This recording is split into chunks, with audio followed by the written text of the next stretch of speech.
बहुत पुराने समय की बात है।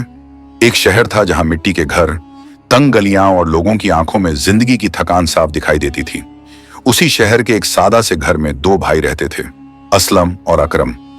दोनों एक ही मां की संतान थे, लेकिन उनके रास्ते, उनकी सोच और उनके दिल बिल्कुल अलग थे। असलम बड़ा था, अल्लाह ने उसे दौलत दी थी, कारोबार में बरकत थी, लोग उसका नाम इज्जत से लेते थे। उसे अच्छा लगता था जब लोग उसकी इबादत, उसकी दानशीलता और उसके खर्चों की चर्चा करते। मस्जिद में वह सबसे आगे बैठता, कपड़े हमेशा कीमती पहनता और हर काम इस तरह करता कि लोग देखें और सराहें। उसकी जबान पर अक्सर अल्लाह का नाम होता, लेकिन उसके दिल में कहीं ना कहीं लोगों की वाहवाही की चाह छुपी रहती। अकरम छोटा था, गरीब था, सादा था, दिन भर मेहनत मजदूरी करता और जो थोड़ा बहुत कमाता उसी में घर का खर्च चलता। उसकी दुनिया बस एक ही शख्स के इर्द गिर्द घूमती थी, उसकी माँ उम्र और बीमारी के बोझ से कमजोर हो चुकी थी। चलना मुश्किल था, सांस उखड़ती रहती थी। अकरम जब भी घर लौटता सबसे पहले माँ के पैरों को छूता, उनके लिए पानी लाता, दवा देता और देर तक उनके पास बैठा रहता। उसे न शोहरत की चाह थी, न लोगों की नजरों में ऊंचा बनने की फिक्र। उसका सुकून माँ की एक मुस्कान में था। एक दिन शहर में हज का जिक्र होने लगा। काफिले की तैयारियां शुरू हो गईं। ऊंट सजाए जा रहे थे, लोग अपने सफर की बातें कर रहे थे। असलम का दिल भी मचल उठा। उसने तय कर लिया कि इस साल वह बड़े काफिले के साथ हज पर जाएगा। उसने खूब पैसा खर्च किया, नए कपड़े, महंगा सामान, सफर की शान और शौकत। लोगों को खुद बुला बुला कर बताने लगा कि वह अल्लाह के घर जा रहा है। रवानगी से पहले उसने अकरम से कहा, भाई मैं अल्लाह के घर जा रहा हूं, ये बहुत बड़ा काम है। तू यहीं इस पुराने घर में माँ की तीमारदारी करता रहना। इबादत का असली मजा तो वहां है जहां मैं जा रहा हूं। अकरम ने सिर झुका लिया। उसकी आंखों में न शिकवा था न गुस्सा, बस एक हल्की सी उदासी थी। उसने धीरे से कहा, अल्लाह तुम्हें सलामत रखे भाई। जिस दिन काफिला निकला, शहर की गलियां लोगों से भर गईं। असलम घोड़े पर सवार था, कपड़े चमक रहे थे, लोग उसे दुआएं दे रहे थे। उधर उसी वक्त अकरम घर के अंदर माँ के पास बैठा था। माँ की तबीयत उस दिन कुछ ज्यादा ही बिगड़ी हुई थी।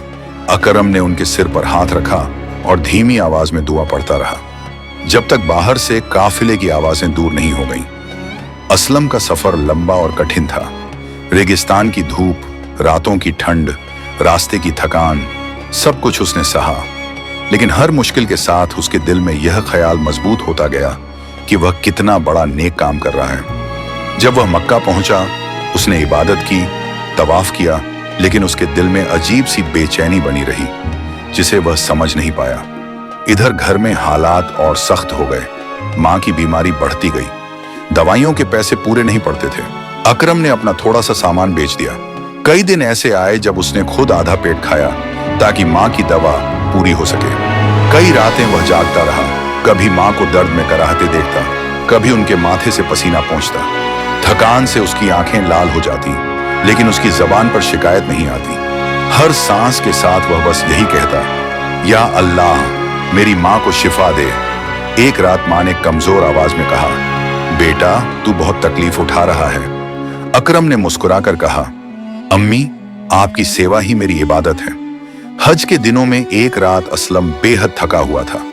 इबादत के बाद जब वह सोया तो उसने एक अजीब ख्वाब देखा। उसने देखा कि एक बेहद रोशन मैदान है और सामने जन्नत का एक शानदार सोने का दरवाजा खड़ा है। दरवाजा बंद है, लेकिन उसके आसपास फरिश्ते खड़े हैं। कुछ लोग आते हैं और फरिश्ते उनके लिए दरवाजा खोल देते हैं। असलम आगे बढ़ा और बोला, मैं अल्लाह के घर से आया हूं, मैंने इतना लंबा सफर किया है, ये दरवाजा मेरे लिए खोलो। अचानक आसमान से एक आवाज गूंजी, गंभीर लेकिन इंसाफ से भरी हुई, असलम तूने रास्तों की धूल तो छू ली, लेकिन तूने उस जन्नत को छोड़ दिया जो तेरे घर में थी। तूने अपनी माँ को अकेला छोड़ दिया। तेरी इबादत दिखावे में रही, जबकि अकरम ने हर सांस अपनी माँ की खिदमत में लगा दी। उसके हाथों की मेहनत, उसकी रातों की जाग, यही इस सोने के दरवाजे की चाबी है। असलम घबरा कर जाग उठा। उसका दिल तेजी से धड़क रहा था, उसकी आंखों से आंसू बहने लगे। उस पल उसे अपनी गलती का एहसास हुआ, ऐसा एहसास जो किसी किताब या किसी नसीहत से नहीं हो सकता था। जब हज से लौटकर वह घर पहुंचा तो घर की हालत बदल चुकी थी। माँ कमजोर थी, लेकिन उनके चेहरे पर सुकून था। अकरम उनके पास बैठा था, थका हुआ मगर संतुष्ट। असलम ने माँ के पैरों को छुआ और पहली बार बिना दिखावे के रो पड़ा। उसे समझ आ गया था कि असली इबादत कहाँ थी और असली सोने का दरवाजा किसके लिए खुला हुआ था।